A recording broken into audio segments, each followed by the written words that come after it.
Firstly, welcome all. My name's Councillor Nathan Shanks. I'm the new chair of the PMP. So firstly, welcome elected members, mayor and staff. I'll just be running through the agenda in chronological order. Firstly, I'd like to acknowledge this land that we meet on today. It's the traditional lands for the Kaurna people, and that we respect their spiritual relationship with their country. We also acknowledge the Kaurna people as the custodians of the Greater Adelaide region, and that their cultural heritage and heritage beliefs are still as important to the living Kaurna people today. Attendance record, I'm just missing Councillor Valalonga. We haven't received any apologies for him yet, so he might still roll in. Any motions to grant leave of absence, members? There being none. Welcome back, Councillor Little. Non-attenders, just as for now, I think Councillor Valalonga.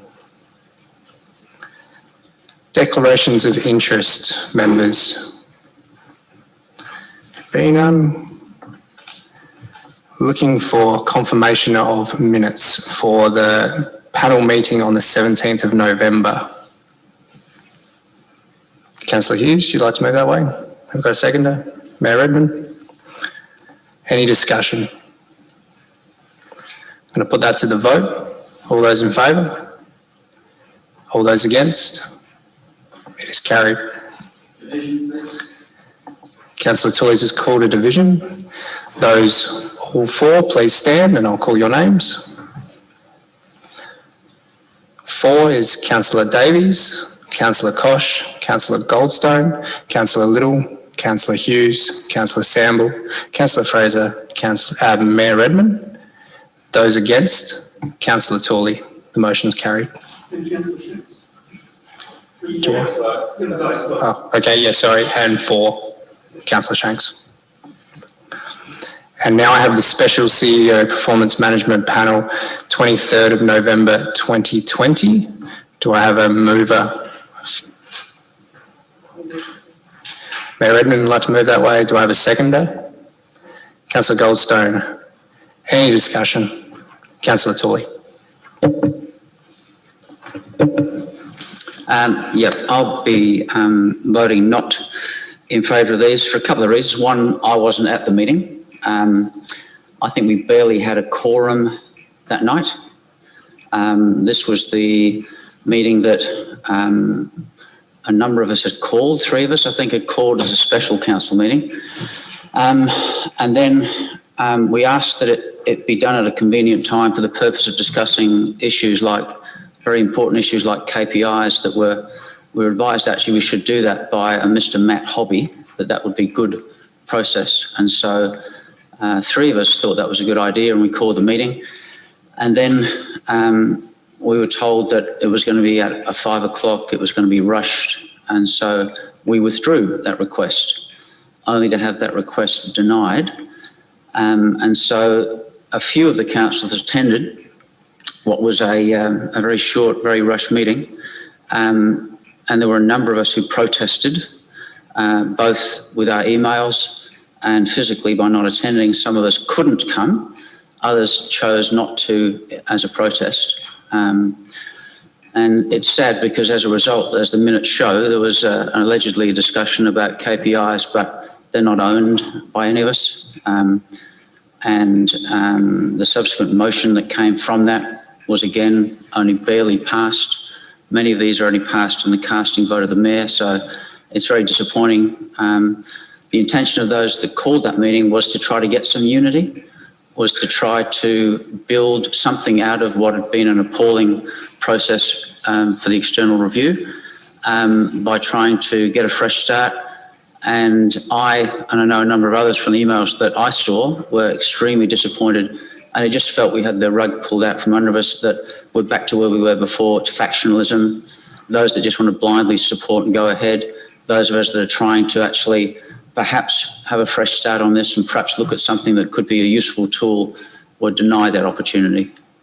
So there's just some of my reasons for finding that meeting offensive. and for not able in any way to say that the minutes are accurate or otherwise, because I wasn't there.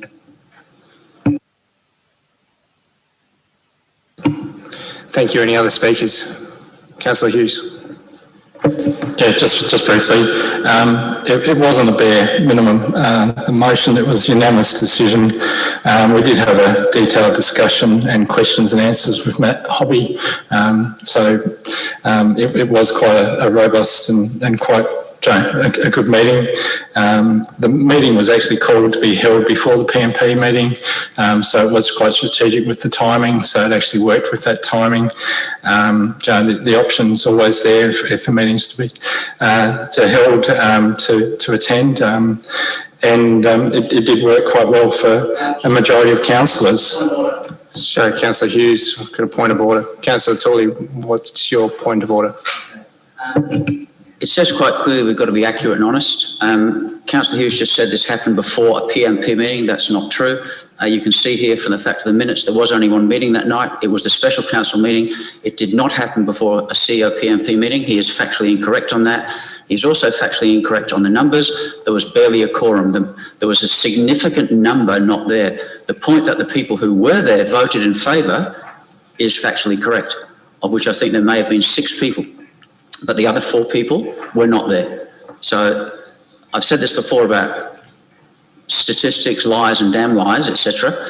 It is true, it says that it was unanimous, but that was because there was a small number there, just a quorum. So Mr. Hughes needs to be factually correct, and he needs to retract that statement that it was beautifully convenient before another COPMP, because there wasn't. If there was, there would be a separate set of minutes, and there is no separate minutes. It was a special council meeting for that purpose on that night. So, with that point of order, Councillor Hughes has given his recollection on a meeting that he attended. Sorry, can I please finish on what's going to happen with that point of order, Councillor Hughes? So, I actually won't uphold the point of order because the Councillor Hughes is telling his recollection of what the meeting, unfortunately, was in confidence. So, how that went and the facts around that, I'm not going to uphold the point of order because I think the opinion is what he's speaking to. So that's where I'm going to sit on that one. Councillor Hughes, will you can finish speaking? Yes. Yep.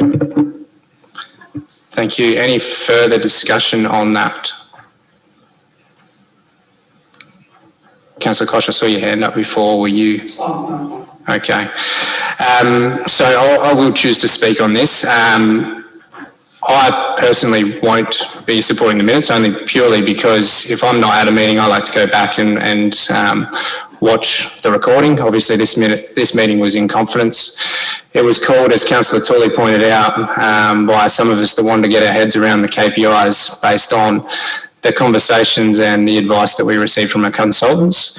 We called that meeting and there was no reason why we couldn't look at the logic of maybe just moving the actual PMP meeting back, but it was taken too literally. There's arguments around why that was. It doesn't change what has happened. It was disappointing at the time and it's unfortunately still disappointing now. But in saying that, what I'm hoping to do with this panel is get in front of these sorts of discomforts moving forward. And and I look forward to trying to unpack all those issues as a collective. And yes, if we are calling those special council meetings, I think we should all really try to figure out why that's happening, not who's calling it. It's just my opinion. But as it sits, I won't be able to confirm this minutes because I haven't been able to go back and see how that meeting went. I hear by my colleagues that the 5 elected members and the mayor that was there were happy with everything. Unfortunately, that opinion isn't what I base my decisions on. So, yeah, I will be not supporting confirming these minutes because, quite frankly, I wasn't there and there's no way for me to go back and check if they're accurate. So that's where I sit on that one.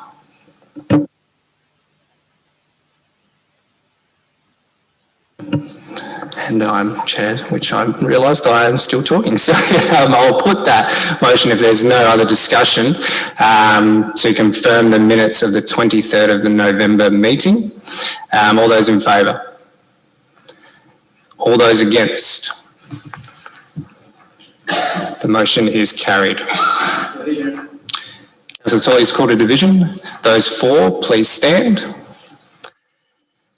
Councillor Kosh, Councillor Goldstone, Councillor Hughes, Councillor Samble, Councillor Fraser and Mayor Redman. Those against, Councillor Shanks, Councillor Davies, Councillor Tolley and Councillor Little. The motion is carried.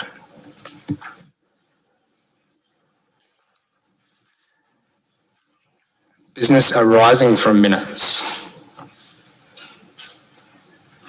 There be none. Moving on to officers' reports, page 4 of 9. Now, you're happy to move that motion, Mayor? I was going to actually put to the panel, and I'll feel it out here, is if we can actually split the items 1, 2 and 3 and discuss and vote separately, just because, yeah, I think there's a little more discussion to have. But I'm happy, you're happy to work with that. So are you happy to move that way or? Well, I'm happy to move point 1? Appoint Councillor Kosh as Deputy Chair. Okay, so do I have a seconder for appointment of Councillor Kosh as Deputy Chair to the CEO Performance Management Panel expiring 30th of November? Just remembering members that 2 and 3 are not in this motion at the moment as it sits. Councillor Fraser, you're happy to second that? Would you like to speak? No. No, thank you. Yep, of course, yep. We have to put this motion, for, how do we actually put the election? I'm happy to move that one, so I'm able to do that in my own right. Yep, so are we, yeah, how do we do that, CEO, if there's multiple candidates? Yep, so are we able to? I'm happy to withdraw and ask for candidates if you so wish. Yeah, that would be preferable. Would you like to speak to that at all? Well, I'm happy to withdraw. Yep. So what I might do, yeah, if you're happy, Councillor Fraser, we're just going to withdraw that motion and open it for candidates. Yep. So am I able just to get some assistance on wording how we're going to put that up on the screen and then call for candidates? I have Councillor Kosh, Councillor Tolley. Can you just put your microphone on? Yes, because I thought that's the normal process with these things. We've done it every other meeting before, is ask if there are several candidates. It's never just been a done deal with the first person and then we vote. So I'd like to nominate Councillor Little for the role. Councillor Little, do you accept that nomination? Yep. Any other candidates at all?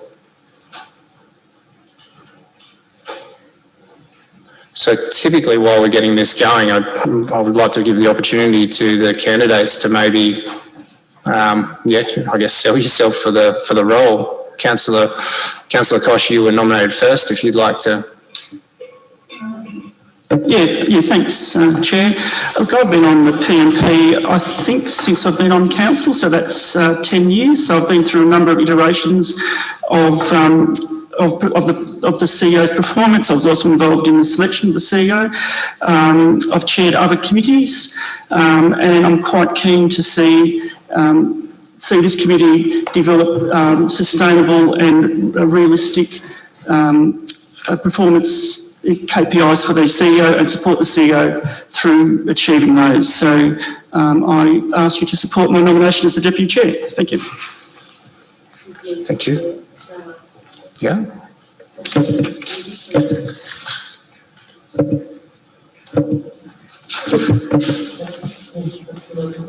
That's We right. usually vote on a process first, if there's more than one. So the minute takers should be able to put up a particular voting process. We vote on that so we know what we're doing, and then we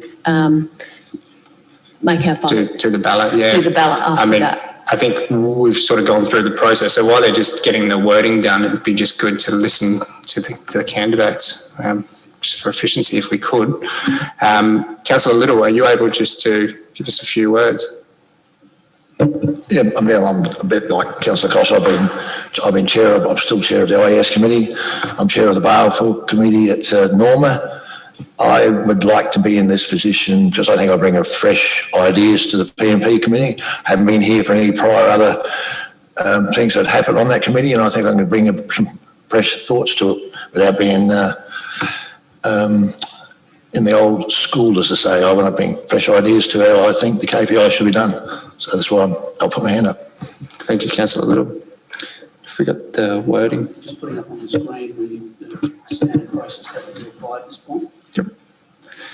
And I'm assuming that we're going to have pieces of paper handed around, Henry. Yep.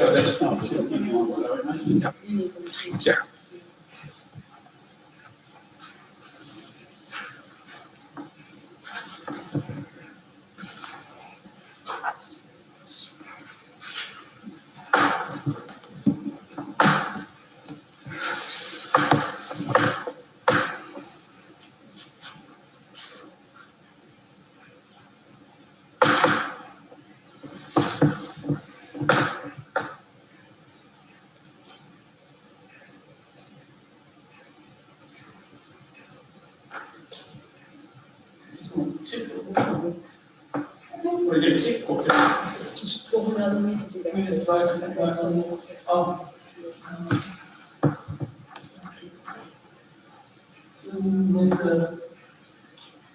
Is this all one motion or are we doing a second vote? It's one motion. I'm doing on the process. So what we're doing here, members, is we're voting on the process to then select the candidate. So we're going to have to vote on that first as it sits, and then we'll move on to fill out our ballots and we'll announce the successful candidate. On with the method. Just, you're all good, Chris? Councillor Davies, you'd like to move the method of appointing the deputy chair? Do I have a seconder? Councillor Samble, any discussion? There be none. I'll put that. All those in favour? Carried unanimously. Now, if we'd like to fill out our ballot papers, please, and the CEO will go around and collect. Just, I would say it's 2 candidates, so just choose the one that you want.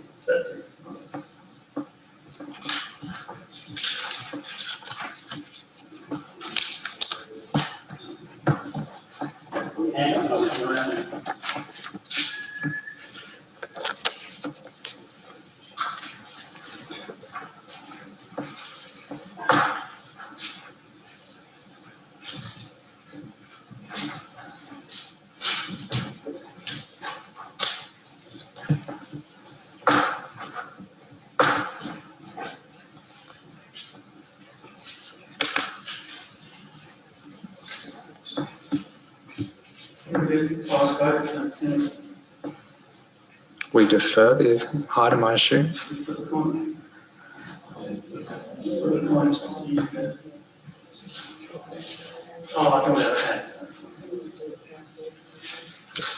That's the one that's processed so far.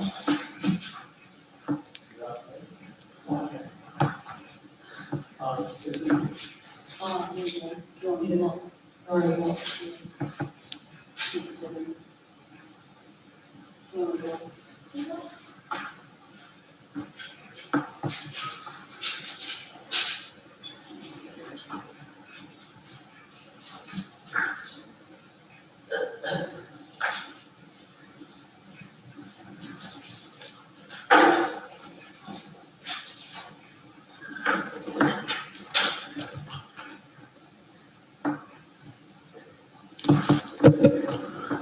Paul Kosh has won the ballot for the role. Congratulations, Councillor Kosh.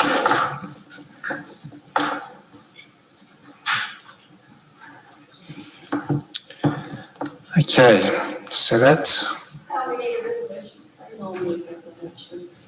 Mayor Redmond, you'd like to move that way? Do I have a seconder? Councillor Goldstone, any discussion? There be none. I'll put that. All those in favour? All those against? It is carried. Division? Yep. No worries. All those for? All those for? Councillor Davies, Councillor Koch, Councillor Goldstone, Councillor Hughes, Councillor Samble, Councillor Fraser and Mayor Redmond. All those against, Councillor Shanks, Councillor Tooley and Councillor Little. The motion is carried. It's the beauty of process, isn't it, Councillor Koch? Now I'll move on to item 2, members. Set the ordinary date. Now I was just wondering if anyone would be interested in suspending meeting procedure to have a open discussion around this. Councillor Tooley, would you be happy with something like that? Yes. Is there a seconder around? Oh, okay, so I just put it to the vote. Okay, so like I said, I'm just feeling out the room here. I'm just trying to open the discussion around setting these meeting dates. And I'm trying to give everyone the opportunity to maybe engage in discussion before we agree on anything here. So I'd like to, put that to the room. And if you're interested, please raise your hands. And can you just keep your hands up there? So it's a 2/3 majority. Unfortunately, we don't have it. So the way that it sits at the moment, item 2, any movers? Sorry. I'm not sure what your thinking is, Chair, but I am keen to hear what your thoughts are on these meetings. I'm comfortable with 4 meetings a year, but have you got some different ideas? Yeah, I do. Is there any seconders on this before we start discussion? Yes, Councillor Samble, anything you'd like to say at all? No, I'd like to hear what you have to say. Okay, no worries. That's why I was trying to suspend the meeting procedures. But look, my thoughts on it are that 4 meetings in a year just isn't enough. We've got a bit of work to do. That's the way I look at it. So to successfully get ahead of what happened last year to make this year to only grow and advance on it, I think there is some meetings to happen in outlining the process, scoping the project, and really getting in front of this, not getting to the end of the year. We're sitting in March at the moment. If we're going to go by quarters, that actually takes it to after sort of my tenure, I guess. I would be here for 3 meetings and then potentially step down. So there's a whole bunch of work to be done, and it would be my preference to have bi-monthly minimum. I think this initial meeting is around trying to figure out how we're going to honour the terms of reference, do our job and what we're here to do. And I think there's another meeting to happen with the panel, and then bi-monthly from there would be my preference, just to get everyone as educated on the process and contribute to the scoping from the start. So that's why I wanted to have the discussion, and I wanted to tease out the panel's thoughts on that. But yeah. So any discussion, members, on this item? Councillor Hughes. Thanks, Chair. I'm happy with the motion, but I think if we do need to have extra meetings, we can definitely schedule them as a panel, and it may mean that we may have to have 1 or 2 extra meetings to set up something or something like that. So I think, Joe, our terms of reference and our meeting procedure are flexible for us to call this meeting. And Joe, we may have a meeting and then a couple of days later have another meeting or something like that. So that's the flexibility I think we have with this motion. Will allow us to do that if we need to. So I'm happy to support the motion. Councillor Davies. So a question to the CEO around what is the power of the chair around calling a special meeting? Can the chair do it by themselves? Yeah. Yeah, okay. Yeah.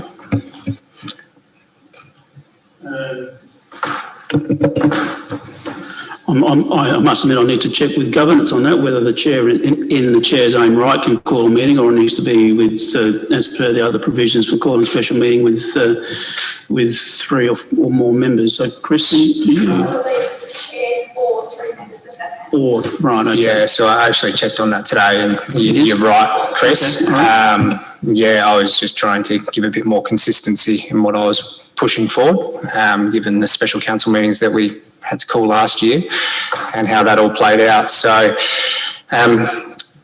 yeah, look, any further discussion? Councillor Tooley. I'd like to move an amendment or a change. I don't know what the right word is, variation. I'd like to change those dates so that they are, in accordance with your suggestions, they are bi-monthly. Can I speak to that? Why I would say that? Yeah, sure. So, Councillor Tooley, Mayor Edmonds called a point of order. Have I done something wrong? It's not an amendment. It's a material change. So going to bi-monthly is not a minor change. An amendment is a minor change. So I don't believe that you can accept that amendment. That's my point of order. Yeah, I accept your opinion on that. The terms of reference are such that we have quarterly meetings, set the ordinary meeting dates of the CEO performance management. We're here to discuss these items.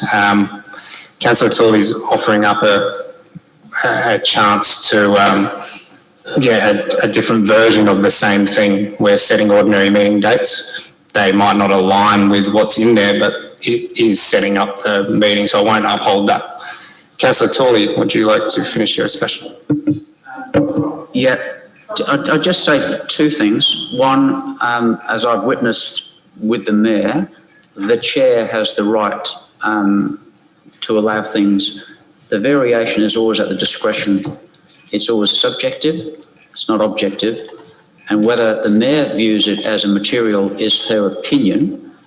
I would just remind you that the Chair has the right to decide. Yeah, Councillor Tooley, that's sort of what I said. So if you would like to. If I could continue then, I will correct you, Chair. It says this in the terms of reference. And if we do not use the terms of reference, as I've read the Ombudsman say many times, then we are like a rudderless ship and we leave ourselves vulnerable. The fact that a terms of reference is established, it is not variable at the whim, it is mandated. And it says here, the panel will generally meet on a quarterly basis or as otherwise determined by the panel. There is nothing locked in stone about quarterly. And I would like to agree with your point of view, and I've held this view myself. We should be meeting bi-monthly like we do with the IES, the CCS. The very fact that this committee now is the complete membership of the council tells you something. When I first came onto the CEO PMP in 2014, there was a mere handful of people. The induction was terrible. We were never taken through the terms of reference. We were handed them. We were never taken through and schooled in terms of what the obligations of the terms of reference are. In fact, none of us have really had that induction.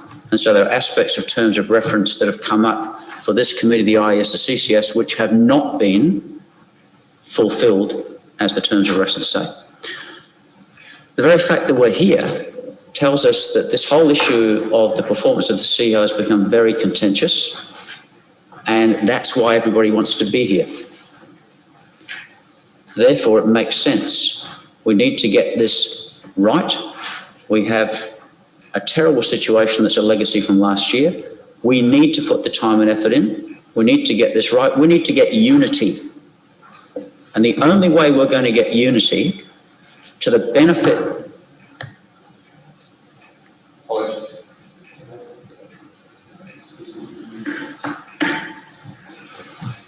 So, Councillor Toy. The only way we're going to get unity, which we should have as a council, and work together, is if we stop the tricks.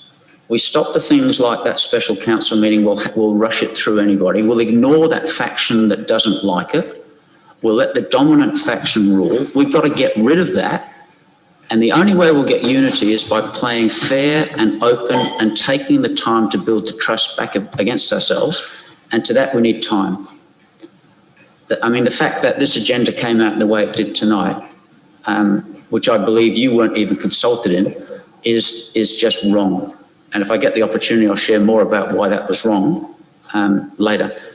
So if we're not allowed to vary that motion, then I would hope we could get some common sense that says, let's vote that down and replace it with one that puts it as bi-monthly. You yourself as the chair, you should be, I think, respected in that. You've circulated good reason why you think that's good. Your motives are honourable. And rather than rely on, well, we'll call a meeting and see if it fits in, if we can agree tonight to have them bi-monthly, we can schedule them. And then planning and preparation can happen. So, as an amendment, I'm assuming that the mover and seconder are not offering that as a variance, so you've moved an amendment. Can I get the wording up on the screen and request a seconder for the amendment? My wording will simply be that the meetings are held bi-monthly.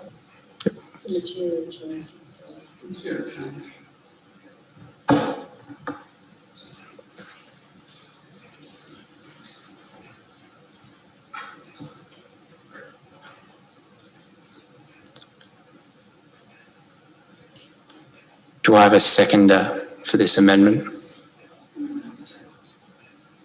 Councillor Tooley moved it. Councillor Davies, would you like to second? Would you like to speak? Yeah, basically just, look, there's no need to rush anymore with any of this stuff. The CEO, hiring situation is all done. Basically, just what we're trying to do now is sort of methodically go through a bunch of this stuff with KPIs and everything that a bunch of people are curious about. I'd be happy to have more meetings over the next year on that front to get more discussion in. We can do it on, the chair can call lecture meetings and stuff, but this is just the way that makes it simple. It's in our diaries. We don't need to suddenly fit something into a random other day on our diary. So, yeah, I'm happy with this. Any other speakers? Councillor Koch. Well, first thing I say, this, in my opinion, this is not an amendment. This is a completely different motion. So I'm not sure what's happening. I would have thought that if people weren't happy with that first one, it'd be voted down, and then another motion would come up, and it would look like that. That's what I assume. But I don't think that's not an amendment. But anyway, I'll be speaking against that, because we actually have to allow the CEO to actually get on and do things. If you have bi-monthly meetings, the CEO wouldn't have had a chance to do basically anything from that first meeting to the next meeting. At least if it's quarterly, it actually gives the CEO gives them an opportunity to actually get on with achieving the KPIs. Here, the CEO would just spending all their time reporting on reports. I think it's just a waste of resources, really, and we can actually have special meetings if we need them, and that's in our terms of reference. I think that's fine. So I'll be voting against this so-called amendment, because I don't think it is an amendment. I think it's odd, but so I'll be voting against it. Any other speakers?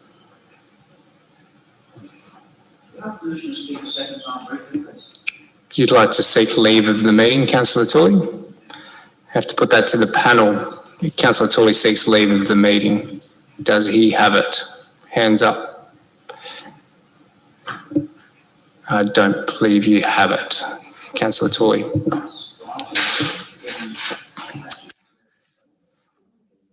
So is there any other discussion on the amendment the way that it sits? If there is none, then I will take my opportunity to speak. So the terms of reference actually state that on item 2.2, the panel is established to inquire into and report to council on the following matters with the ambient of the council's responsibilities. A, the chief executive officer's performance. B, the chief executive officer's performance measures. C, the remuneration and conditions of employment for chief executive officer. As it sits right now, we have no processes available to us on how we're going to do this. The reason why I think there's some work to be done is because the how, take the Henry and Nat out of it for now. How we're going to achieve this in 12 months and why this panel is established, we need to get ahead of this. It's not about putting more workload for Henry. We're not asking him to necessarily report every 2 months to us. And that's what we're going to tease out if we meet a bit more regularly. For those who think that 4 meetings is enough, all we're talking about is 6. 6 structured meetings if we talk about bi-monthly in a 12-month period. There's no point in arguing, because in the end, we can just call the special council meetings and we'll get 6. I'm trying to offer some more structure. I'm trying to offer some more consistency. I'm trying to offer to build on what some elected members are already happy with. Fantastic. Let's build on that. So the more regular the meetings, which again is only 2, there is some efficiencies here that we can pick up.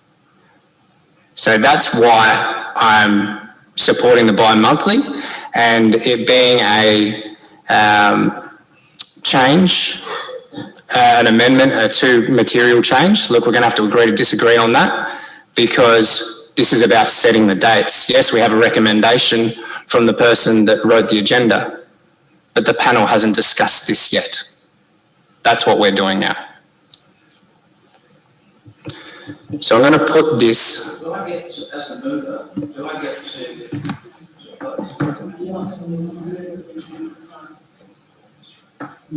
It's a formal. Yeah. Yep. Okay. So there is no closing the motion for an amendment. So what I will do is I'll put this motion the way that it sits, the amendment. So all those in favour of the amendment, raise your hands. All those against? All those in favour, sorry?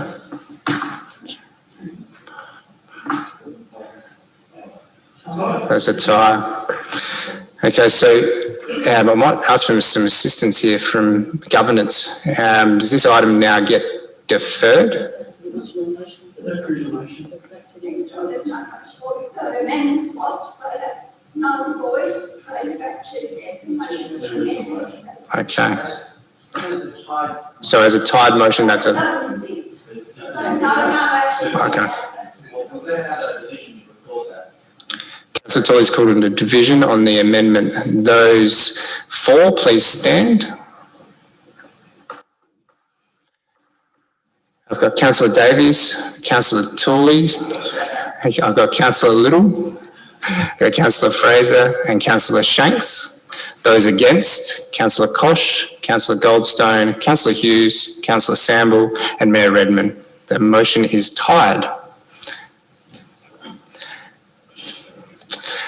So now we are back on the original motion.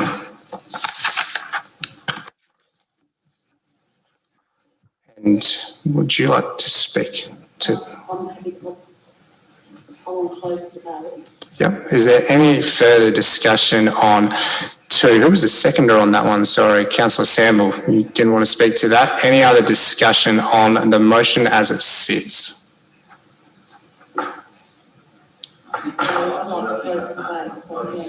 Yep. Yep. Yes, Mayor Edmund, if you'd like to close the debate. Thank you. Yes, I think that's been a good discussion, a thorough discussion. I think Councillor Shanks, you talked about having a clearer process. I think that with 4 meetings and the option of calling extra if we need to, I think is a good way forward. I think Councillor Kosh brought up that we need our CEO to actually be able to deliver on his KPIs and lead the organisation and run the organisation, and needs time to be able to report back to this committee so that he can tell us whether he's delivering on his KPIs. If we need extra meetings to change, evolve those KPIs, I think that's a good way forward.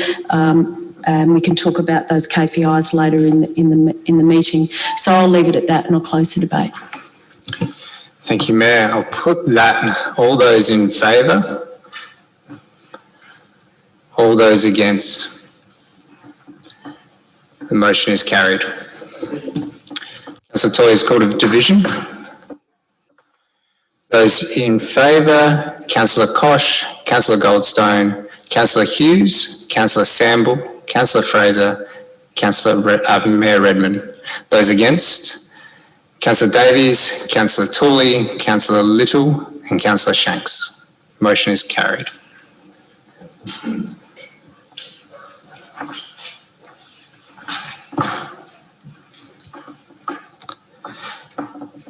Next item, members, is the terms of reference, number 3.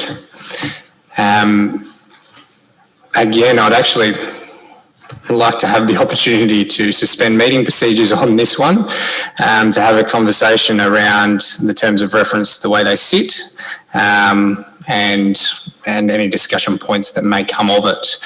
Looking for some support on that. Councillor Tooley, Councillor Davies. Sorry, I'm actually supposed to put that as a motion, as an overall. So those that would like to suspend meeting procedure to have a discussion around the terms of reference, please raise your hands.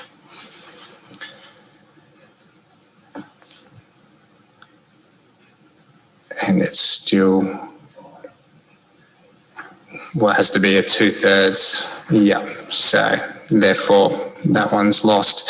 Okay, so we have the officer's recommendation. I'm looking for a mover that way. Councillor Hughes, seconder. Mayor Redmond seconds. Any discussion? Councillor Hughes. Thanks, Chair. I think the terms of reference are quite sound. I think the only issue that we've had with them is the report. It could be something that the Chair works and the committee works on doing, that report. But apart from that, yeah, I think the terms of reference are quite sound for this committee.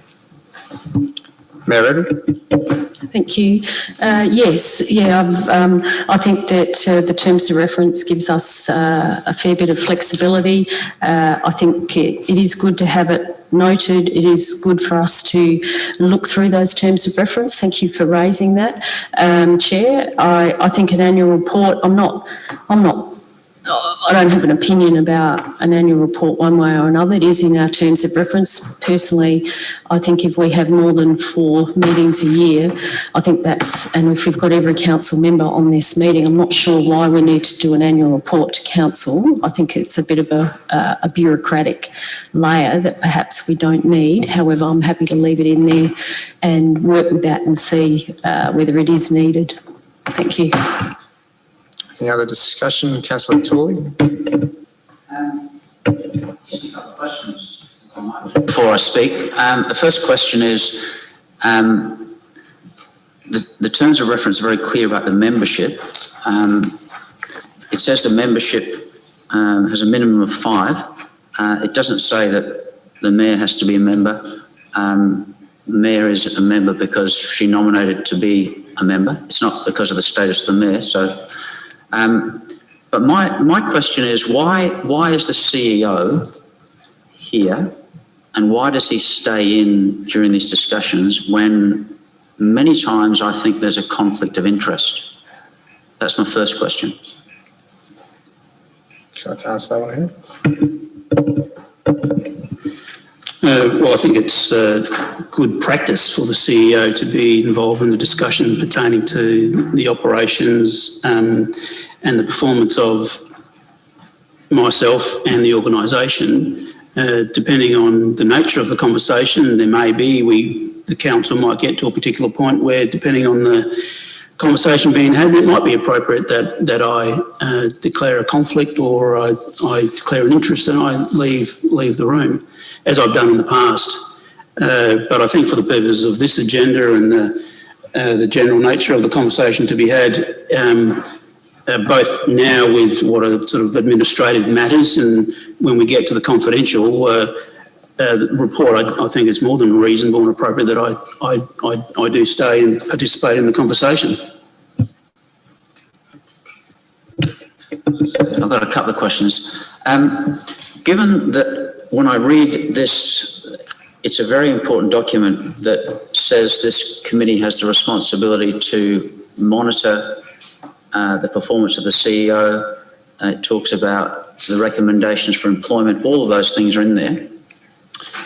And my experience with chairing many, many committees in my vast experience in education, I do not understand why the CEO prepares the agenda and the reports. To me, that appears again to be a conflict of interest, given that this committee exists to monitor him and to hold him to account, as we've been told he's our employee. How is it possible that it's the CEO that does that? There's nothing in the terms of reference that says the CEO is responsible for producing the reports, the recommendations and the agenda. On what basis is the CEO authorised to produce the agenda, the reports and the recommendations? I'm sure Councillor Tooley can see that on page 4 of 9 on the agenda, that it's actually, the report is authored by Chris Haynes. So item 6.1 is not authored by me, it's authored by Chris Haynes. And also, I'm sure Councillor Tooley's read the agenda and realises that at page 3 of 16 of the confidential report, that that covering report is actually prepared by Kate Layton. And the attachment to the report, which is my detailed overview of the KPIs and general status of affairs within the organisation, it's for me to write that report. I'm the CEO, and it's a report about my performance against those KPIs and to provide the elected members with a general update of the state of affairs. So I can't see who else would write it. So just clarity, if I could, Councillor Tooley, are you talking about the fact that Henry Nat signs off on the notice of meeting, as in the agenda as a whole? Yes, my question relates, there's 2 layers to this. I have quite a number of previous CEO PMP documents, and in the history of these you will see that the CEO has authored the report, and also whilst those officers are there, we know full well the layer is that they cannot produce anything without it going through the CEO.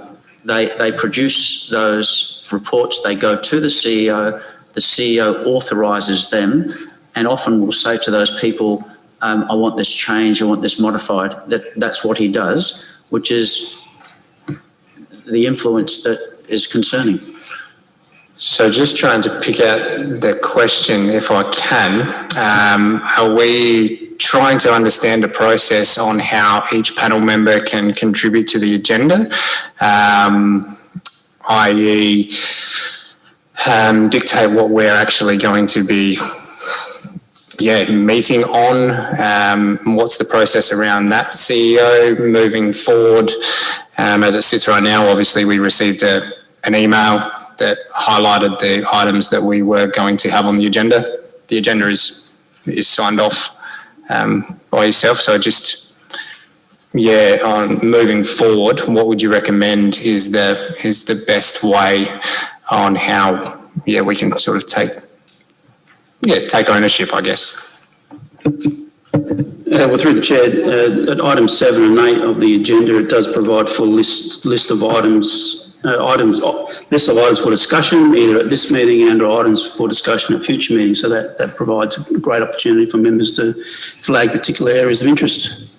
Okay, and when are we to get these items in to the chair or myself or staff? Tonight we can bring up those items. Okay.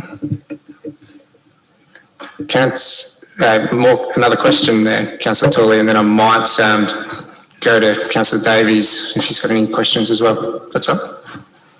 So you want me to ask my next question? Yeah, of course, yeah. No, okay. The process for forming the agenda is the responsibility of the chair. The chair has to sign at the end of the meeting. The chair has to sign off the minutes, and the chair has authority, as you're demonstrating, as the mayor is demonstrating, and the chair can call a meeting whenever they want. There's an authority invested in the chair. The chair is not meant to be a simple rubber stamp or tool of the administration. The chair is meant to be involved. Sorry, Councillor Tooley, there's a point. If I could just finish, as the chair. Councillor Tooley, there's a point of order. Mayor Redmond, your point of order. That is incorrect information. The chair does not control an agenda. The chair chairs a meeting. The chair, with all due respect, that is incorrect information. I contest that. Point of order, I contest that. You've got to actually make correct information. Now you're interrupting me as I'm calling a point of order. Yeah. Yeah. You yourself. So now you're going to, yeah. Yep. Answer from the CEO is I must consult with the chair of the council meeting before that goes ahead. No, I have no role. If I can, I have no role in the agenda of a council meeting. I do not influence that. I do not see, I get a list just like you do. That's it. I do not have influence. And I need to make that publicly clear that what you are saying is incorrect. Why does the CEO say to me quite often, I will need to consult? What I might do is I'm just going to butt in here if I could. Can I please have the terms of reference highlighted on who actually approves and sets the agenda? This might actually crush this. Am I able to get some advice around that and what clause in the terms of reference are talking about? So my point of order was section 29, subsection 2. Subsection A.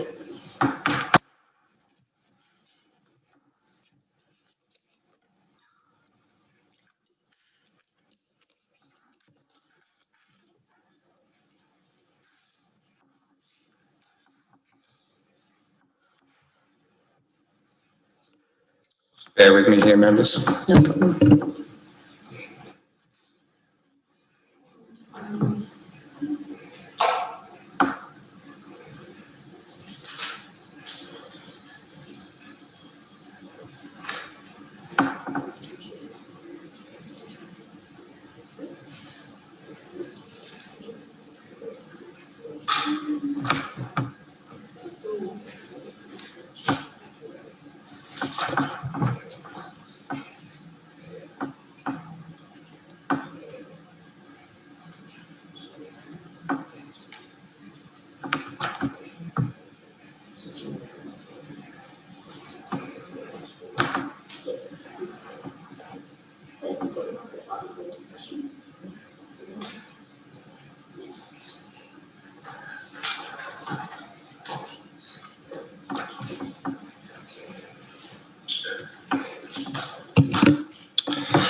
So Mayor Edmund will uphold yours. I've just been advised if we do want to, it doesn't stop us from dictating what we want on the agenda. but the actual physically sending out the agenda and setting the agenda is the role of the CEO. It's the onus is on us to provide the information that we want on the agenda to lead the agenda. What I will be doing, members, is always trying to send out a reminder with plenty of time to list the items where your rights are as panel members, to take full advantage of the items that are listed for discussion and items that are just listed at future meetings. The technicality around who signs off on the agenda and issues the agenda is the CEO, but again, the onus is on us to set the items. Councillor Tooley. Could you please, you obviously shown something that's convinced you of that. Mic on? Yeah. You've obviously just been shown something that none of us know. If I'm happy, if there is a regulation that says clearly that it's the CEO's job, Yes. I don't know that we've ever been shown that. Yeah. I know where you're going. Yeah, absolutely, Councillor. And I'd like a copy of that circulated to us, because that's good induction. Yes. That's good empowering.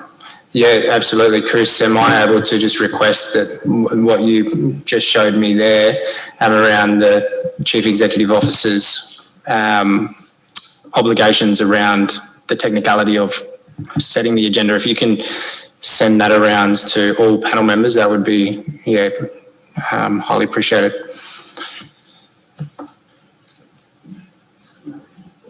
So, Councillor Davies, did you have a question or you'd like to speak? Councillor Davies, to the terms of reference.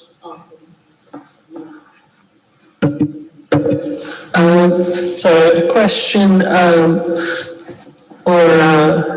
so I'll just to say that when, as the chair of the CCS, I do have a catch up the week before with Erin about upcoming stuff, just so I have a clear idea as chair on what the issues will be and that sort of thing, and who might be invited to speak and that sort of thing. So just presenting that as something that, Yeah, and I think that's something that we're trying to nut out as well.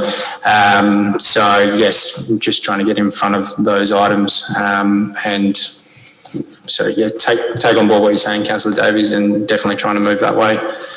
Yeah. Councillor Tooley, did you have any more questions or you'd like to speak? One more? Yeah. That's a very good process. It's the process of when I was the CCS chair, is exactly what it was. And I'm surprised that Councillor Shanks was not offered that. I'm also surprised that we don't get a notification that says the agenda's been put together. What would you like to put on it? That would make good sense. But my question is this to the CEO via you, Chair. Does the CEO believe that terms of reference are optional, or does he believe that they should be, once agreed, fully complied with? CEO, I'll put that over to you. The terms of reference of the committees are the terms of reference of the committees and are to be applied to. I think that answers that one. Would you like to speak? I would now, thank you. Yeah. I'm speaking in favour of the terms of reference. We went through a process to obviously check them. We voted in favour of them. My point of issue with them is they're not being complied with, and that is wrong.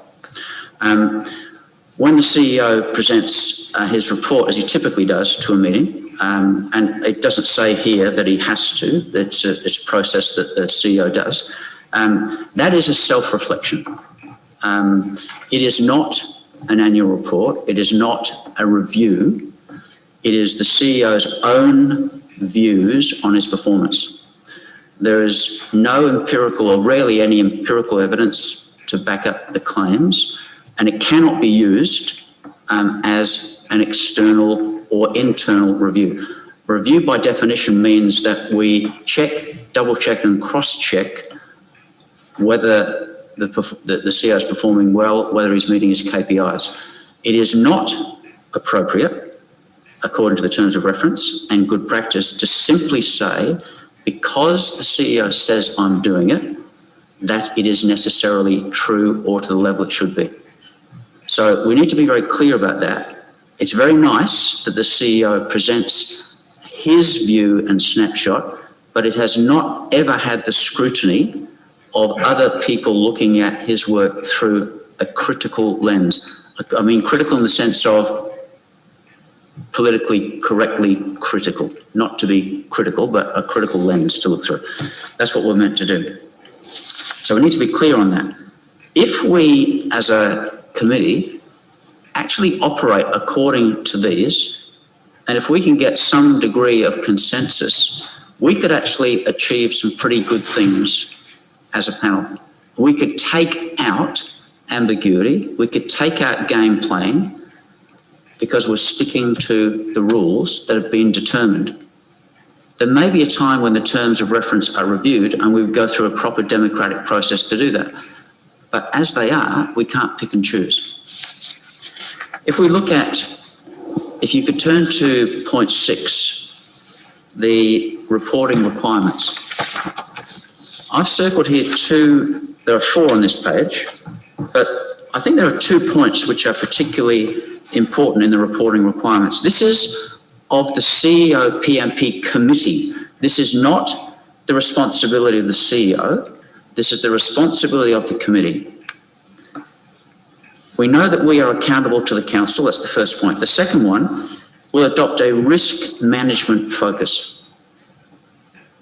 Now, that's about everything from putting ourselves at risk or in a bad light in the community, the CEO in a bad light, or bringing the council in a bad light, is what risk management is about. You, I believe, work in an industry where risk management is a key almost to everything you do.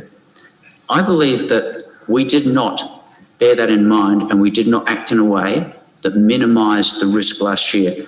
And we were hit in the paper, in the medias, we had terrible contested meetings. It was awful because we did things that were not appropriate, not ethical.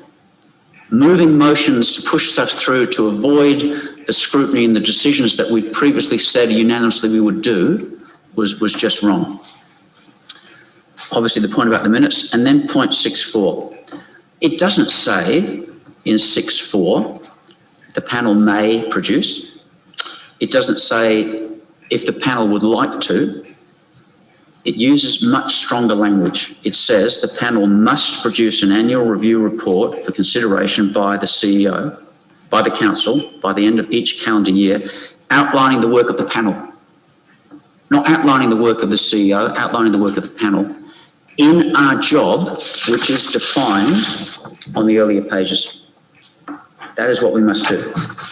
Now, it's come to light, and I can only put this down to the fact that the induction was so terrible, but it's only recently come to light that we've realised there's supposed to have been an annual report. And as the CEO wrote to us in an email, he takes responsibility because, again, and I don't know if this is, it doesn't say it in here, but the CEO has told us he's responsible for making sure these are complied with. And I don't know if that's true or not. I'm only going what the CEO said. But he said it hasn't happened. Now, I've been on this panel since 2014. We've never, ever produced an annual report from this panel.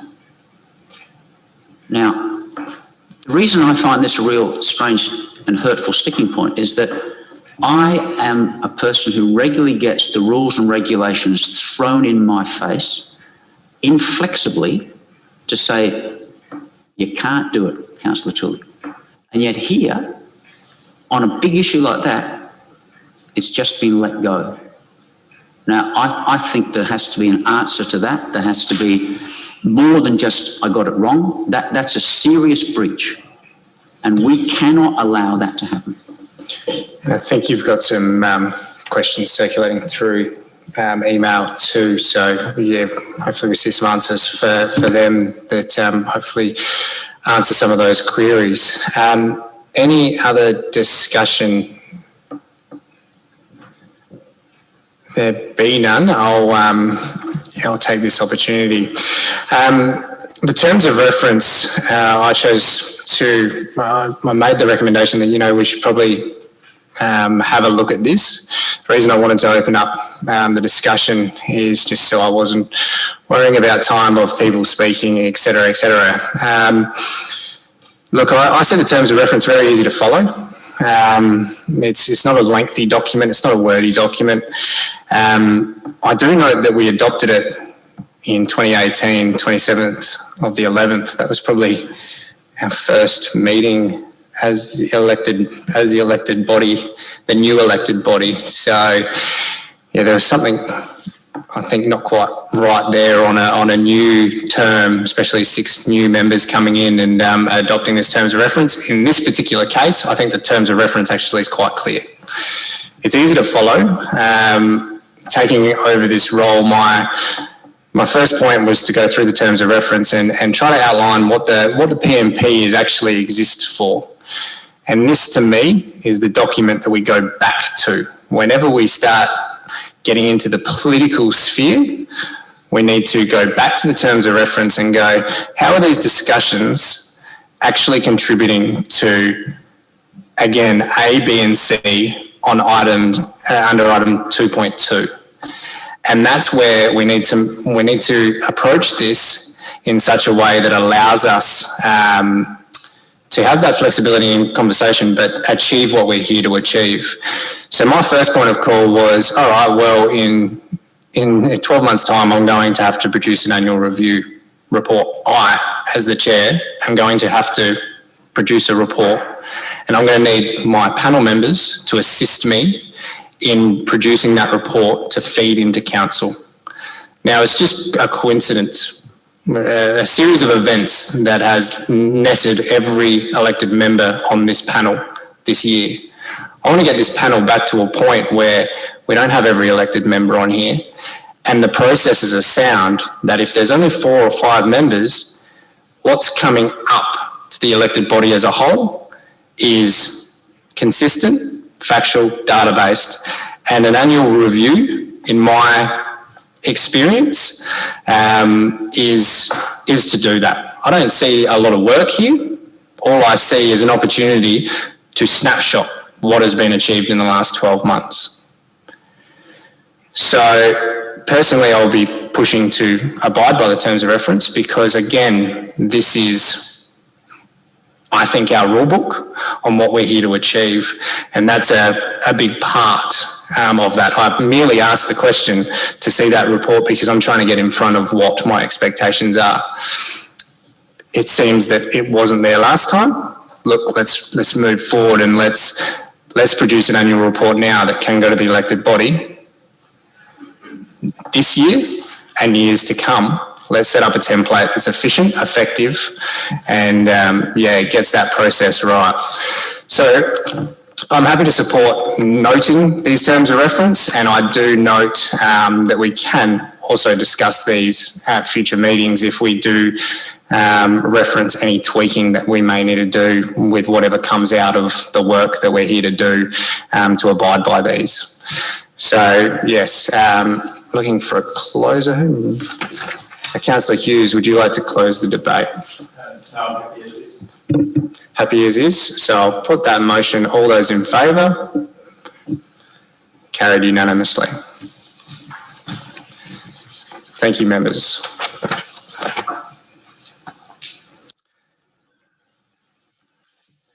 So items listed for discussion. This is, Councillor Hughes, you have an item listed for this? No? So items listed for discussion. This, given the way the conversations have just gone previously, members, I would recommend this is your time to bring up any items that you'd like to discuss, either now or at a future meeting. You have 2 options there if there's anything. Mayor Redmond. KPIs at the future meeting, please. KPIs at a future meeting? Can we just have that recorded? Sorry, Mayor, I will ask you to probably put that forward to when we get to item 8, if you wouldn't mind, if you do want to speak to it at a future meeting. Just dealing with item 7 at the moment. if I can. Yeah, sure.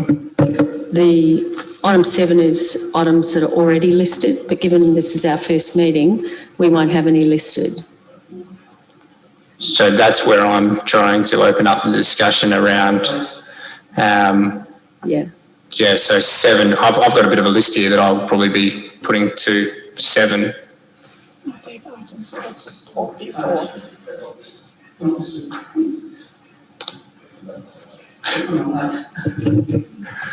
So there should be on 8, yeah.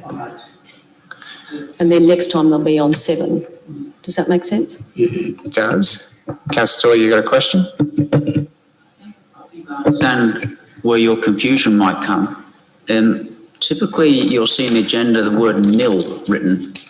So if what the Mayor is saying is true, that we cannot discuss anything, the printed agenda, which you should have been consulted on, would have identified there were none listed, in which case you flick over it pretty quickly.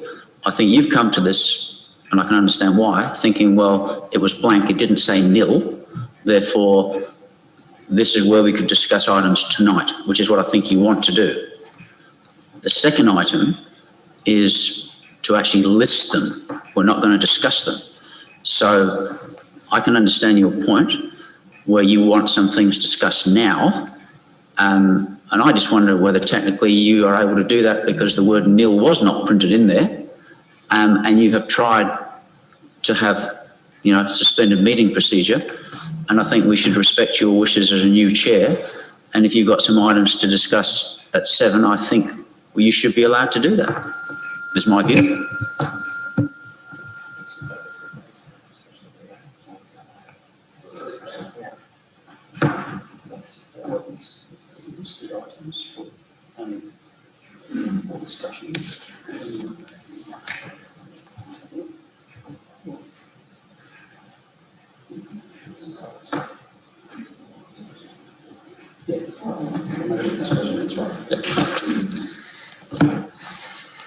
So the way that it sits on the agenda is items listed for discussion.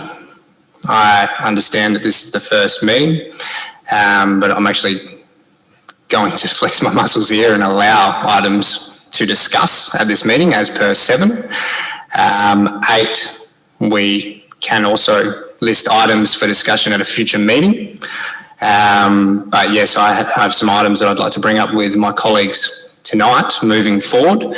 Given that we only have 4 scheduled meetings, I think we should be taking every opportunity to have these discussions. So again, I'll put it to the elected members first, and if there's any items that you'd like to discuss, noting that, Mayor, you have an item listed for discussion at a future meeting that we will deal with. Unless you want to have a conversation around that tonight, I'm happy to assist in that matter. Councillor Goldstone. Well, I know you've already made a decision on it, but I don't feel comfortable with it. There are no items listed for discussion. There's no information for us to absorb and contribute to the discussion. I think the correct way is the items you want to raise should be listed for the next meeting. So I won't be taking part in that. Yeah, no, that's fair enough. Councillor Davies. So just a question around the process. My understanding is that usually after items get listed for discussion at future meetings, rather than reappearing on items for discussion, they tend to reappear as, I don't know, officers' reports or that kind of thing. Is there a purpose to having items listed for discussion on our agendas? I'm not sure I've ever seen items listed for discussion have any items on it, because usually things for future meetings get put up in Personally, I think we're getting bogged down in process here, but I'm happy to run your queries to ground. Items listed for discussion. I'm just not sure. I've always been a little confused by that one as well, because we always sort of skip past it in all the agendas, but I'm not sure. Well, I might just put it to the CEO. CEO, item 7, items listed for discussion. I'm trying to move that we have some items listed for discussion. The I agree with Councillor Cody in that this is somewhat a bit of a confusing item, and as per we were discussing before, it's the timing of the first meeting relative to what may be those items. I'm mindful that, as Councillor Goldstone mentioned, on what basis will members be having discussion if there's no accompanying information relative to the item. And I'm also mindful that, given the nature of this committee and the and the focus on my performance and that of the organisation, and we need to be mindful of what those conversations should be and which of those conversations should be occurring in confidence. So I don't know whether Chris, from a governance perspective, you have any observations further to what we've just discussed?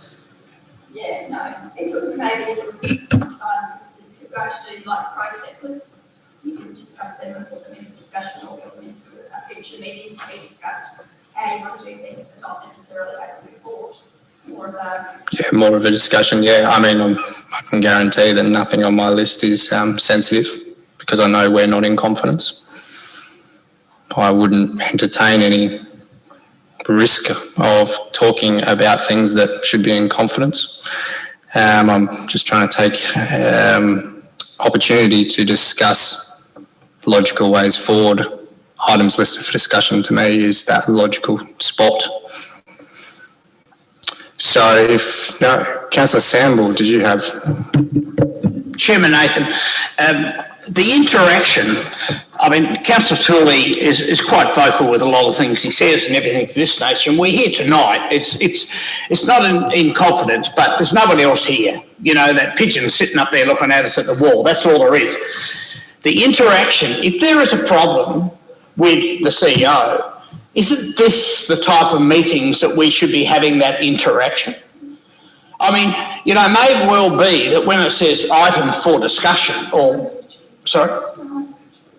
What about it? We're on YouTube, we're being on. Well, the whole point about it is that if there is any problems down the line or that happen, along the road or whatever it may be, we hear from time to time, it's quite often is gossip or whatever it may be. But Councillor Tooley has asked the question straight out tonight, and I believe that the CEO has answered those very, professionally and so forth. Now, there may be a lot of other questions that Councillor Tooley or Councillor Valalonga or whoever else has to answer. And those sort of meetings have to be valuable for you as the chairperson to be able to get around the point of what your aims are, to be able to make sure that, the CEO is doing his job along with his staff, that the comments about the point of who makes up the agenda and things like that. I mean, that's just local government policy, the way that's done. It comes to the PMP committee, and the PMP committee discusses it. Then it goes to the full committee, the full council meeting, to be finalised on. So, I mean, I'm not sure how much better you can get from that, and whether or not that, in this particular case, it's unique, as it said, a minimum of 5 to be on this committee. But we're very concerned about moving forward, and have a guess what? Every one of us are on this committee. That says something, doesn't it? You know what I mean? And this is what I'm saying. I think we've got to be more frank and allow our CEO to make a comment. I mean, there's not many times, I sometimes wonder how in the hell he doesn't go to sleep, because even at council meetings, there's not many questions asked of the CEO, and we only have to ask the mayor if it could be possible to have a discussion or for the CEO to answer them. I think we've got to be more frank and more open, and I don't believe the CEO would hold back. Thank you, Councillor Samble. Yep, items listed for discussion. You've just used it. Fantastic. Councillor Tooley. Yeah, I know that not every committee has that component to it. Some do. I've always thought it was a good thing. I don't know that it's used all that often, but I agree. I think it's a good thing. And I'll give you an example of one that I'll have to list it under item 8. But let's say at item 7, discussion on the latest with the legislative reforms. as it relates to the CEO. That would be gold for us as a discussion to get an update. We've had so many briefings about the legislative reforms that are coming. We've been told about and read about two that are critical to the CEO. One is the issue of whether salary caps will be put in place. We've had that brought before us. There's one about whether external reviews will be mandated for the CEO.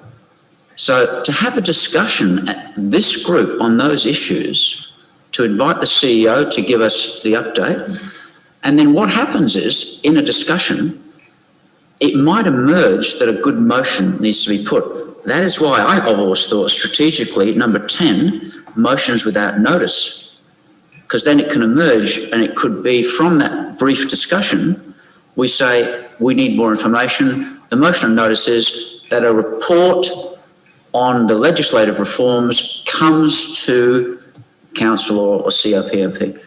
That's what I've always thought was a really good opportunity to have those listed, and that's how I think they should and could be used. And once again, I mean, you've attempted tonight to ask for open discussion. I think your motivation is to try to get us, you know, to move together. That's what can happen in a discussion. Often we are so regulated with the rules, and then we're weaponised with, oh, point of order, oh, put the motion forward, oh, I move a formal motion, oh. And before you know it, with those games, you know, not only have we hurt people's feelings and not only have we, you know, damaged the unity, we've also lost the opportunity to have the discussion. No other items that anyone wants to bring up at all? No, I might just just rattle off my list, and I think it might provide some clarity and some comfort. I would like to just speak with the panel about introducing a independent member. No offence to the people in the room, but there's some sort of skills lacking in a potential HR model. I've been looking into the Adelaide City Hills model, and they've got an independent member. We see a lot of value when we manage to wrangle in Matt Hobby, and some questions asked, and there's some good input actually last year that Matt Hobby was able to provide. We do it already on the audit committee. We do it already on CAP. I think there's some value to having those independent member input, and we do have the opportunity to maybe benefit from having that person in the room that understands how these processes go, not only in Gawler Council, how they go in private enterprise, how they go in other maybe councils. So that was one item that I wanted to sort of flag with you guys, just around the interest in that. The other one was bi-monthly, we've covered that off. And the other one was around the process of reminder emails. Is everyone happy with me sending a reminder email, you know, a week or two out, so that you can get your items listed for discussion before the agenda is out, and we don't find ourselves in this, well, we can't use items listed for discussion to discuss items. So so if we can get ahead of that, is everyone happy with that process? I'm getting some nods. Mayor Edmund? Yeah, I'd like to have a say if I can. Yeah, absolutely. I'm not quite sure if there's, for example, if there's 10 items listed for discussion, what do they look like? What information are we provided? Who provides that information? A bit like Councillor Goldstone. If one or two members dominate that, then this panel fails. And how does that mean that it becomes so what will those discussion items, for example, your independent member, I've got a problem with that. I think that as elected officials, we're all elected, we all go through a process to get elected, and one thing that we have that I don't believe we should give away is how we manage our CEO, the fact that we make those decisions. We can get in external consultants to provide us with advice, but as soon as you have an independent member sitting around the table, and my experience through audit committees, etc., is they become the dominant voice. And I have a problem with that because it demeans and it waters down our capacity to hire and fire our CEO, for example, and review our CEO's performance, which is what we're here to do. And it's one thing that councils still have control over.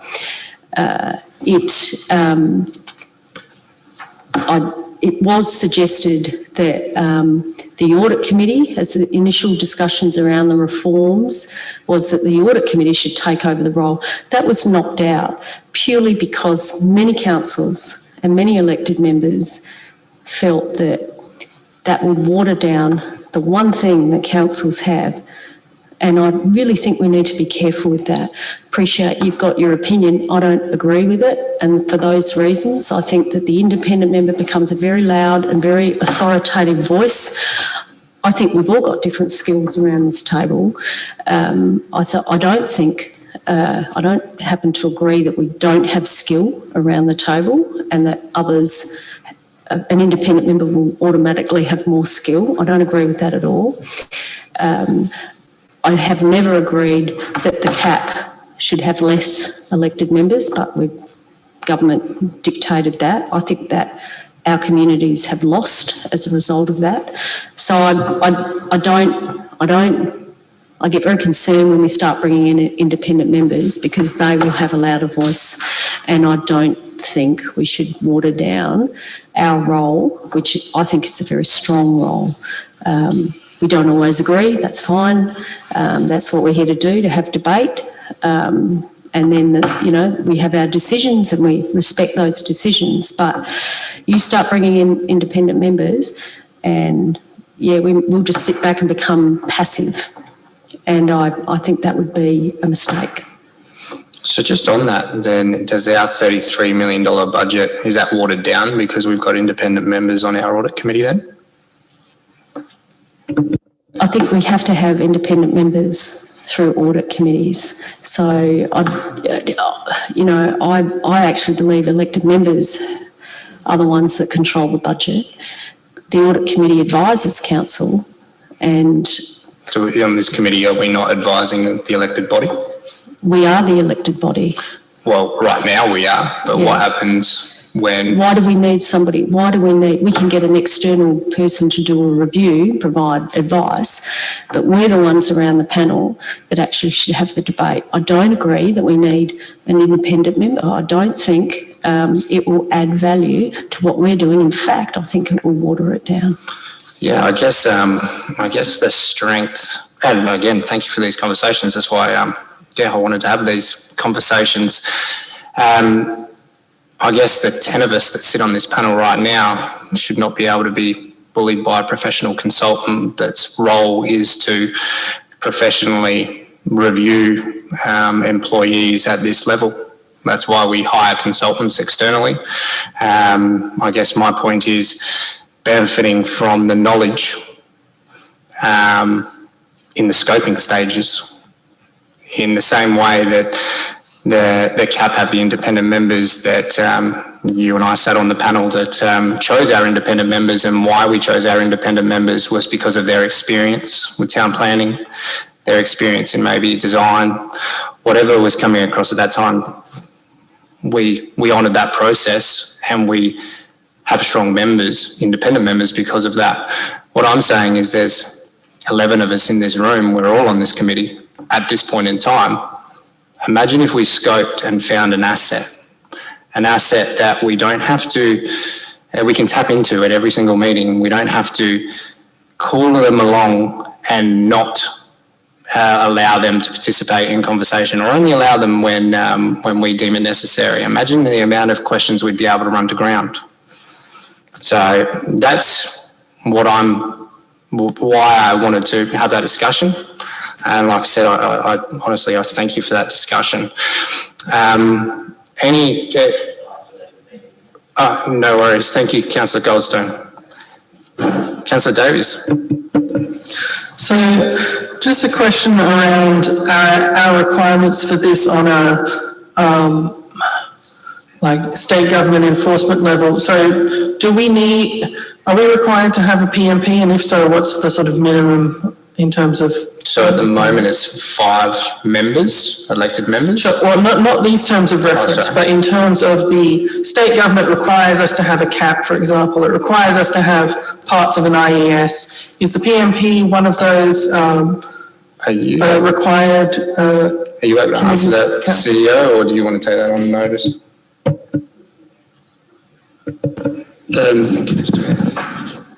Chris might correct me here, but no, it's not legislated that there's a PMP committee.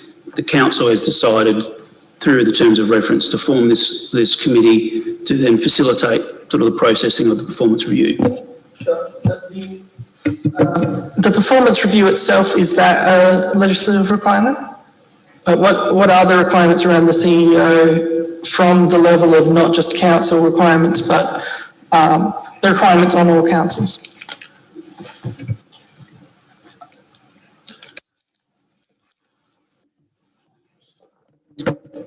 Well, the Act prescribes that the council employs a CEO and the functions of the CEO. Again, if I'm stand corrected, I'll check the legislation, but I'm sure it prescribes that it's for the council to oversee the performance and function of the CEO. It doesn't go into any more detail than that, and then that forms the head power to then formulate the terms of reference, which then guides the parameters of this committee. Yeah. So in the Local Government Act 97, 96, each council must have a CEO. If a vacancy occurs in Section 98, the Local Government Act, if a vacancy occurs or is about to occur in the office of the CEO, the council must take steps to fill the vacancy. So we must take steps, whatever that looks like. So now I'm not an expert lawyer, but I've just read that out of the local government. So we must take steps to fill that vacancy or the pending vacancy. The council must appoint a person to act in the position of CEO until a vacancy is filled, and on it goes. 3, 4, the council must appoint a selection panel. So in 98, Section 98, it details various steps that council must take. So this committee is the selection panel, as you would see in the terms of reference. Yeah. Thanks for that clarity, Mayor. So Section 98. Section 98, Councillor Davies. Councillor Tooley. Yeah, I've read Section 98 several times, and it says you can't have an organisation like a council without a CEO, and therefore if a vacancy occurs and it goes through that process. This is a local decision to do it this way. There is no mandated requirement that we have to have this panel. By the terms of reference, our council has said this is the work that we want to do to manage the CEO. That regulation talks about having a CEO and what you must do to select a CEO. But the other point I'd make, Chair, is that the answer to Councillor Davies' questions is actually caught up in the legislative reforms. The government has recognised that and said there are elements of the way councils operate that they're not happy with, and so they're moving. The two that we know, and there are several, but there are 2 areas that have come up for contentious discussion. One is the code of conduct and how councils run, how those unruly elected members, like happened at Adelaide City Council, are dealt with, not here. The powers of the mayor in that respect, we've had that discussion. The other one that we've focused in on is the 2 related to the CEO, and that's what the legislative reforms are trying to do. My understanding of it is, and I've had some conversation with my local member about these things to try to get a better understanding of the timing of it and everything. My understanding is that there were two aspects they collectively were not happy with across the state. They were not happy with the way CEO salaries were set. They had strong views on that, and they were very varied. You had some really small councils with massive salaries, and you had the opposite. So they wanted to, they've thrown the idea of the cap. And the other was, your point, they were unhappy, it seems, that there is no standard process for reviewing the performance of CEOs. And that's why on the table is what they call a mandated external review. Now, my understanding of that is it may work in the same way that the Education Department came to the point to mandate external reviews of schools. It sets up a structure. It says this is the independent people, choose from this pool. It'll happen every 3 years. This is what they will do to you. Get ready for it, you prepare. They may choose a model like that. That's yet to be found out. But my understanding in answer to your question is that that is why these legislative reforms are there. I think we all expected they may have come out of it sooner than they have, but my belief is that they're still floating between the upper and lower house and stuff like that. I think we also get the LGA reports, and I think the LGA reports has given us some updates on that. Yeah. Did you want to? My understanding with when they might come into effect is, I think, Henry, correct me if I'm wrong, but towards the end of the next term, it's really quite a distance away. Is that correct? Have I got that right? There are certain parts of the legislation that are staged. It's not all coming into effect straight away, but it's not all being delayed until, however many years hence. And I've actually asked Kate Symes to try to get some clarity based on the draft bill, what those sequences are. So it certainly is a staged approach, and getting further clarification on which stages are applicable. Just on that, do you reckon we'd have an update on that at the next meeting, given the way that this conversation is going around government reform, how it sits, and the conversations you're having? Yeah. Yeah.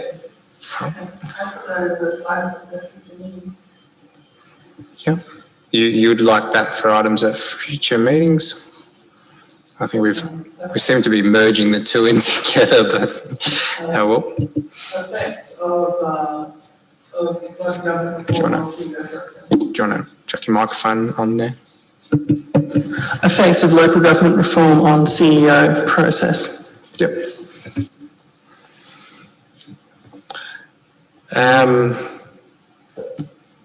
Other than that, I was going to just make the point that I would like to get a regular meeting in, as I think it was general practice beforehand with the previous chairs, with the mayor and the CEO.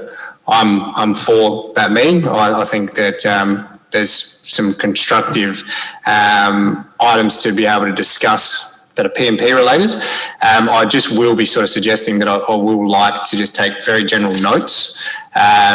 It's a practice that we use quite regularly in my industry. So hopefully we can get that process in line. Yeah, no worries. So I don't mind having an informal conversation, but I do have problems with notes because you don't always agree on notes, and then they're circulated and other people don't quite understand what the interpretation, and then might be debate around the notes. So I've got a problem with the notes, which I've already raised with you. Yeah, okay. I don't feel comfortable taking notes. Happy to have conversations. There's no decisions or it'll be informal conversations. So I don't see the role of notes. So I don't feel comfortable with that. No, that's fine. I'm more than happy to meet with the CEO prior to this. If you're not comfortable with the meeting, that's more your... I'm just not uncomfortable with the notes. So I'm very much for me.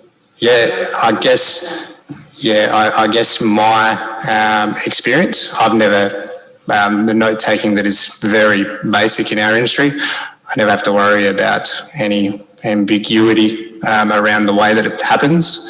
I take on board what you're saying, However, I'm not comfortable leaving myself in a position where someone may question what was said and not said in a meeting. And it's a very easy practice to do. I think there is benefit in meeting with the CEO before these meeting agendas are set. There's benefit in capturing the items listed for discussion from all panel members and making sure that we have them in our agenda. But yeah, look, I'm like I said, I'm more than happy to meet with the CEO and take those notes. And I am more than happy to meet with you on an informal matter as well outside the PMP. But the PMP, I'm really keen to run as professionally as I'm used to in managing projects. So respectfully, I'm going to sort of draw the line there. So entirely up to you. But there is a process that I'm really hoping to bring in, and there's a level of protection that, in my opinion, you guys didn't give yourselves last time. So I'm not going to entertain that in this role. So apologies for any discomfort, but yeah, that's sort of how it sits, and I'm very used to doing it. I'm more than happy to discuss the process with you, and you know, going through those processes, you might see the value in it. I'm not too sure. Councillor Tooley, did you have a question? Could I just share a view on that? I have observed that sometimes it's the practice of some members that if they've been on the receiving end of a phone call or a conversation, they've summarised what heard and they've sent it back as a thank you. I've seen that practice. I know that happens. You know, it might be thank you, CEO Nat. I enjoyed the conversation and just confirming we touched on those points, boom, and it goes out. But on what you're saying, what I've also seen as a practice, which I think could appease Mayor Redmond, is that I've seen this practice where in the meetings, notes are taken because you don't want to forget. And just within the people who are in the meeting, someone circulates that summary. Has everyone agreed that this is what we discussed today? That gives opportunity for, say, Mayor Redmond to say, don't like that point, that's wrong, boom. And then once you've agreed on it, if you think it's something that the members should see, then it comes out as a note. But that way, it's not ever sent out without the consent of the parties who are discussing. Because it's simply, I think, as you're saying, it's the intent is to keep an accurate record of what was discussed, because there has to be a purpose to a meeting. So it's just to dot point the purpose. You all share, are we all happy with this? Is this the accurate record? We agree. It's like the minutes. Yes, we are. And then you've got it. And it stays within the group. It may never go anywhere else. But there may be times where you want to circulate it and say, we've had this meeting. It was about the committee. And these are the points that we discussed. And that's the other thing that's good about that is transparency, because it means the other people don't think there's something happening over there that is actually sitting outside of the process, and decisions are being made that should be made here. It's a safety net for that too. So I just share that for your view. Yeah, I mean, it's exactly that. I mean, there's really nothing to hide. To me, it's not an informal meeting, because what we're doing is we're actually setting the agenda for the CEO PMP. That's not our role. No. I don't set the agenda. Sorry, we're discussing the agenda for this panel that is tasked with the terms of reference. That's what we're discussing in these meetings. They are professional, and they should be professional, because what we're talking about is the management of our $270,000 asset. Henry, whatever CEO comes after, before, whatever, we need to be able to capture these notes, and that will also help in the annual report that comes through. In my annual report that I would do personally, I would turn around and go, we met this many times as a council as a whole, and we also had good constructive meetings between Mayor Redmond, the chair, and our employee, and at this time and this date. If there's any questions around that, then we can circulate the very basic, easy notes. It's very, very common practice. And We've got nothing to hide, so there's nothing really to worry about. No, of course. Yeah, no, like I said, Mayor Edmund, like I said, I do acknowledge your discomfort with it. And equally, I'm actually really uncomfortable not doing it because of the very standard operating procedure I'm used to every day in my other job. So, Councillor Koch, did you have something to say there? My question, is this about the meeting? Is this about a process, talking about a process, or is this some way of discussing and making a decision about something? I'm very concerned if a group is going to be sitting there making a decision about something and then writing notes and then saying this is what you said and this is what I'm going to hold you to. I think that's not transparency. That's a really bad practice. There's a whole industry that would disagree with that. But look, and to be honest, the way that these notes are structured will prove the point. Like you are making a valid point in the fact that you don't want any ambiguity. So the way that these notes are structured are not around decisions, they're just items that were discussed. It's very basic. But look, the CEO does it when he meets with us. He's professional in his field. He writes those notes down and he sends them out to elected members. It's a process, a very standard process that our employee is doing. Didn't Councillor Davies say that's what happens? I don't know if they say notes, but they're actually discussing the agenda of the CCS. That's what they're doing. All you're doing is adding a layer that says. Yes, Councillor Davies. So I'm not deciding, what goes on the agenda or anything like that, but we are discussing these things will be on here. Here are the, we might be getting these speakers, just sort of prepping so that if a question comes up at the meeting, I'll be able to say, oh yeah, this is what's happening. And I think that's all. That kind of thing's all very standard. Obviously, we need to make sure we're not gathering as councillors to make decisions and that sort of thing. But and how would you prove to me that you're not doing that, Councillor Davies? In that case, I'm not meeting with any other councillors. But look, there's plenty of situations in which people are meeting with other council. There are plenty of active chats in the before meeting. 100%. I completely agree. Yes, and that sort of thing as well. So yeah, but you just have to be careful to be doing it right. That's right. And what we're talking about tonight is CEO PMP. We need to make sure that we can draw the line there.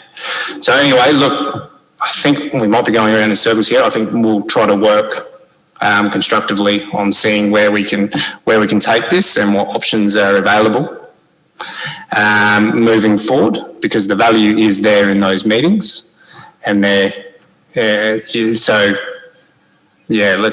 move on with that one. And again, thank you for the discussion. It saves a bunch of email chains. So moving on, any other items? At all members? No. So items listed for discussion. I think Councillor Tooley and Councillor Davies, we've captured the government reforms. Are you happy with how that sits? Mayor Redmond, we've captured the KPIs. Are you happy with how that sits? Any other items that you'd like listed? Personally, I'd like independent member listed there because I think we still have some things to unpack.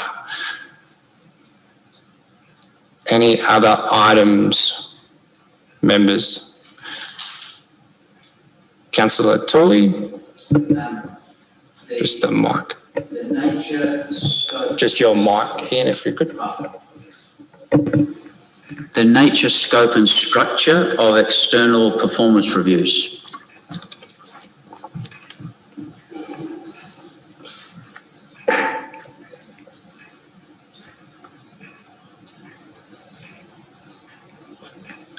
Just get you to chuck in a S behind Shanks there, Chris, if you could. That looks like I'm shanking someone. Thank you. Any other items for future meetings, members? There being none? Questions without notice, members? Councillor Tooley. Sort of touched on this one.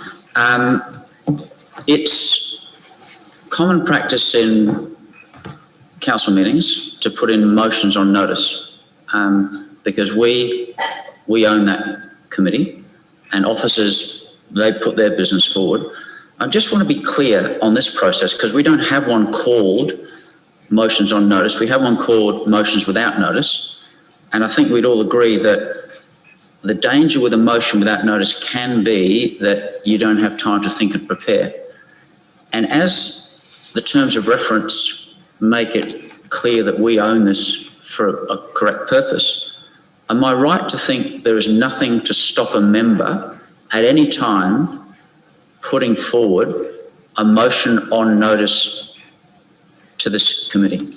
So that's actually correct. I was talking to Kate Symes about this earlier, that although there isn't a motions on notice section on the agenda, if an elected member decided, a member of the panel decided to put up a motion, it would then draw out motions on notice section, but because there is none, that section is not included in our agenda, hence the confusion around items listed for discussion. Chris, did I get that one right?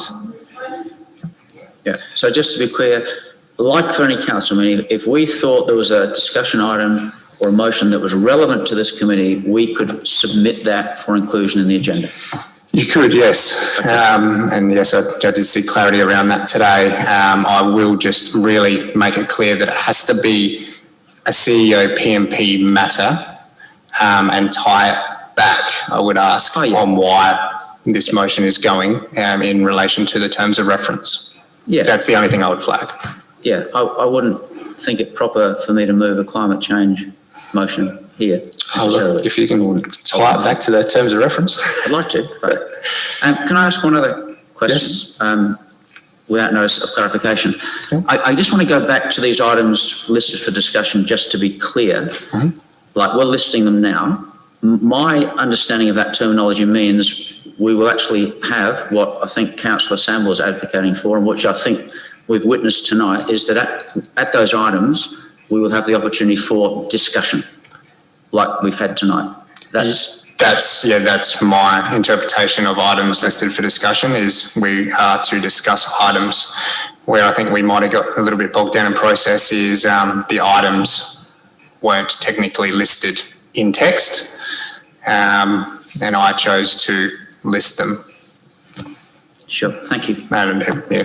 So that's where that one is, and like I said, I'll be more than happy to send out reminders to everyone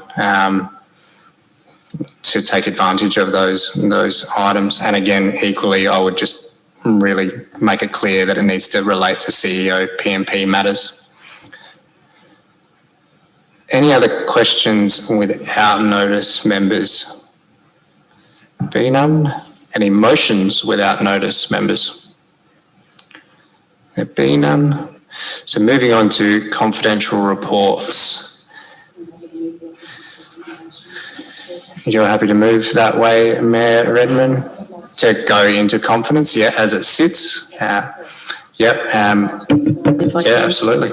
So I think it's appropriate to go into confidence to discuss this matter. This is information, the disclosure of which would involve the unreasonable disclosure of information concerning the personal affairs of any person, specifically the performance of the CEO. So I think it's right and proper to go into confidence. Thanks.